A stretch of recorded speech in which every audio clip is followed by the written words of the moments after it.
The Daily Code Snippet, a review of background origin, background attachment, background position, and background size. Additional properties for background image. Last week, we were introduced to two new properties, background position and background size. The background position property sets the initial position for each background image. In order to grasp background position, we also have to define background origin and background attachment.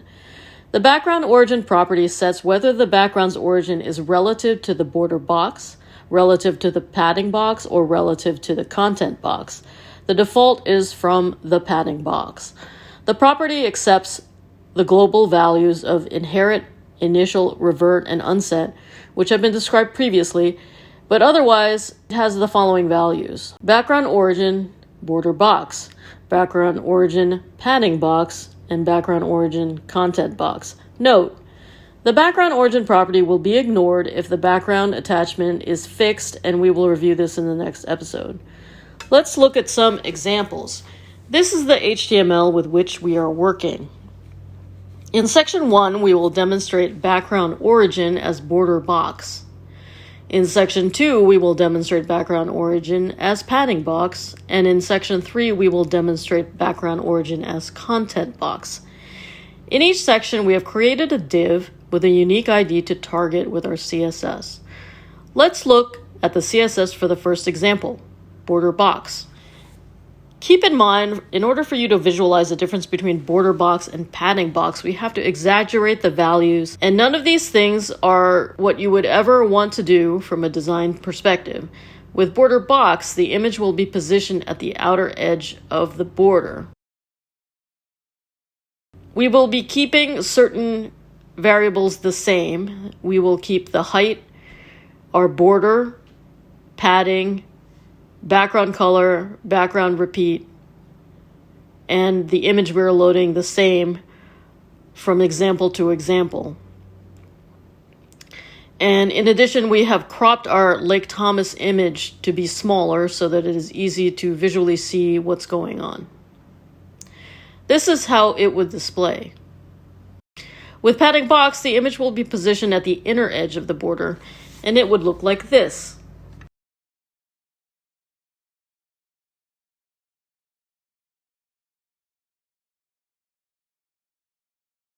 And finally, because we have added 50 pixels of padding using the content box, we'll have the image begin where the content is inset because of the padding. See the result here.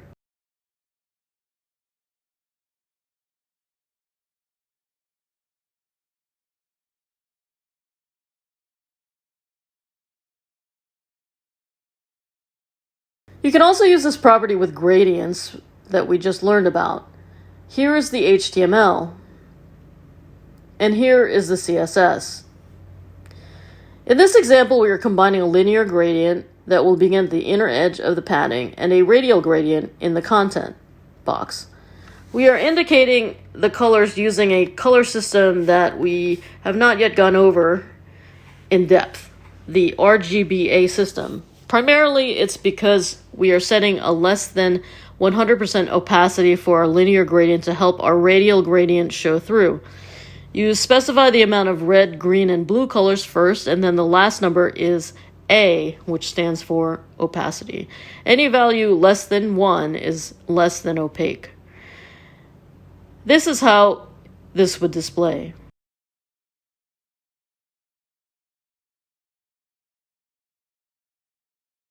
Next, we will discuss background attachment.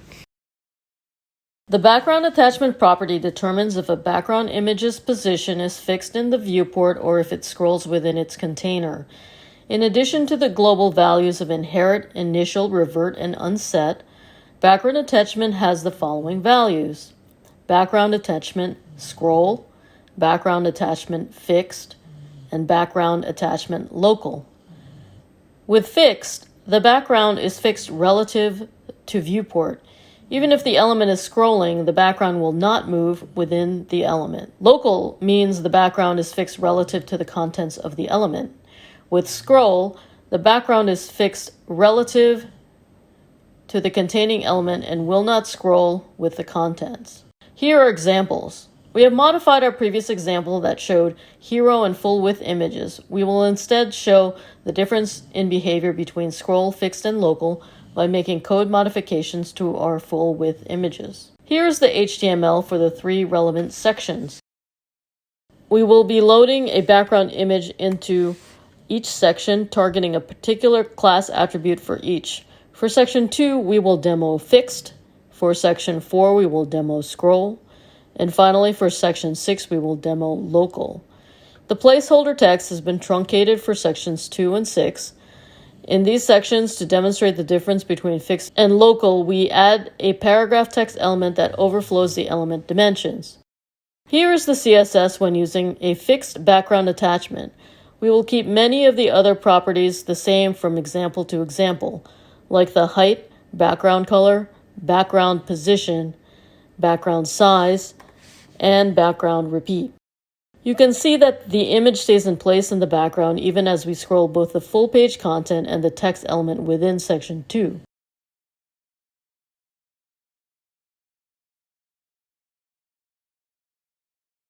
Here is the CSS when using scroll for background attachment.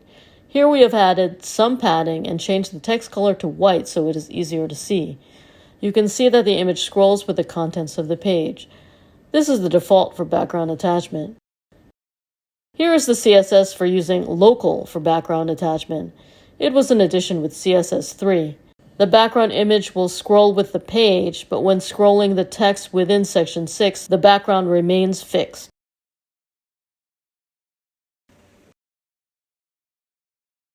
As stated previously, the background position property sets the initial position for each background image.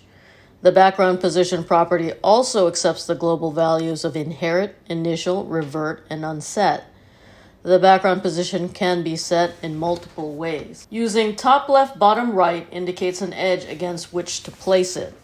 Background position top, background position right, background position bottom, background position left, and background position center. Let's look at an example. Here is the HTML. We will load each option into a div with a class attribute that we can target with our CSS. And here is the CSS. We use the question mark because we have 4 options to test. So for example, hashtag edges1 would correspond to background position top. This is the result visually. Clockwise from the top left, we have top, right, bottom, and left. Center will center the image. Here is the HTML for our example, the CSS, and the visual result. We can also specify X and Y coordinates relative to the edges as percentages or other units. Up to 4 values are accepted. For 2 values, the first is the horizontal position and the second is the vertical position. For 4 values, the usual convention of top, right, bottom, and left is followed. Background position 30%, 70%, background position 0, 0, background position 40 pixels, 30 pixels, background position 10em, 4em. We will look at each of these examples. The HTML. The CSS, where again the question mark indicates, we will replace that with the 4 examples. And here's the visual result. We have 30%, 70% at the top left, 0, 0 at the bottom left, 40 pixels and 30 pixels at the top right, and 10em, 4em at the bottom right. We can also set the amount of offset from the edges. Background position bottom 40 pixels, right 30 pixels. Background position right 10em, bottom 4em. Background position bottom 40 pixels, right. Background position top, right 200 pixels. Here's the HTML for our 4 examples. And here's the CSS where again, the question mark indicates we will replace that information with the 4 examples. And here is the visual result. We have bottom 40 pixels, right 30 pixels, 30 pixels at the top left, right 10em, bottom 4em at the bottom left, bottom 40 pixels right at the top right, and top right 200 pixels at the bottom right. If there's more than one image, separate the values using commas. Background position 2M, 4M, comma, right. This is the HTML and CSS has been changed to load instructions for a second image, and this is how this would look on a browser. Let's look at the math behind setting the offset. The background image dimension is subtracted from the container dimension, and a percentage of the value is the offset from the edge. So if we subtract the image width from the container width and multiply that by the X position as a percentage, you will get the X offset value. Or we can take the container height minus the image height times the position Y in percent and get the Y offset value. Here is an example using an image that is 400 pixels wide and the container that is only 200 pixels wide. For the x-axis, 200 pixels minus 400 pixels is minus 200 pixels. If we multiply minus 200 pixels by minus 25%, we get 50 pixels. If we multiply it by 0, we get 0. If we multiply it by 25%, we get minus 50 pixels. If we multiply by 50%, we get minus 100 pixels. If we multiply by 75%, we get minus 150 pixels. And if we multiply by 100%, we get minus 200 pixels. And finally, if we multiply by 125%, we get minus 250 pixels. This is the HTML for this section. Since there are more examples than previous, we're splitting up the results to display as two columns. Our CSS has been modified so that the width of our container is constrained to 200 pixels to match the math we have just reviewed. The question mark indicates we have multiple options to try, and we will replace the background position with minus 25%, 0, 25%, 50%, 75%, 100%, and 125%. This is the visual result. We have minus 25% at the top left, 0 at the bottom left, 25% at the left, 50% at the center, which is equivalent to centering the image in the container, 75% at the right, 100% at the top right, and 125% at the bottom right. When an image does not completely fill the container with a background image, the remaining space is filled by the background color property. In addition, if the background image has a transparency or translucency, the background color will show through. The background size property also accepts the global values of inherit, initial, revert, and unset. It can have the following predefined values: background size cover and background size contain. Contain will scale the image as large as possible in its container without the image being stretched or cropped. If the container is larger, the image will tile unless the background repeat is set to no repeat. Cover will scale the image as large as possible to fill the container and will stretch the image if necessary. If the proportions of the image differ from the containing element, the image will be cropped vertically or horizontally to prevent any empty space. Here is the HTML of our demo file. We are using class attributes so that we can target individual divs with our CSS. And here is the CSS for contain. For the subsequent examples, we are keeping many of the variables the same. The only thing we will be changing is the background size property. This is the visual result. The image is scaled as large as it can be in the container without distortion. We can see it is limited by the height of the 500 pixels. And here's the CSS for cover. Here is how cover will display. The image is scaled to fill the space. As a result, parts of the image are cut off. Background size can also be specified by indicating a width and/or height with the values as percentages, lengths, or auto. Auto will scale maintaining proportion. Width only. In this case, the height defaults to auto. Background size 75%, background size 200 pixels, background size 20 ems, background size auto. Here is the HTML of our demo file for specifying the width only. We will look at examples of using percentages, pixels, and ems. This is the CSS. The question mark is used to indicate that these can change depending on our example. In our first example, we are looking at a background size of 75%. In our second example, we are looking at a background size of 200 pixels. In our third example, we are looking at a background size of 20 em. Width stated first and height stated second. Background size 50%, 75%. Background size 500 pixels, 250 pixels. Background size 20 em, 40 em. Background size auto. Here's the HTML of our demo file for specifying the width and the height. We will look again at examples using percentages, pixels, and ems. This is the CSS. The question mark is used to indicate that these can change depending on our example. This is the CSS for using auto for the width and 50% for the height.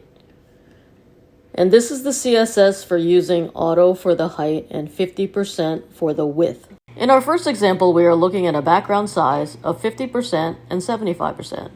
In our second example, we are looking at a background size of 500 pixels and 200 pixels. In our third example, we are looking at a background size of 20 em and 40 em. In our fourth example, we are looking at a background size of auto, set for width, and a height set at 50%. So the displayed image is limited by the height at 50%. In our fifth example, we are looking at a background size of auto set for the height and the width set at 50%.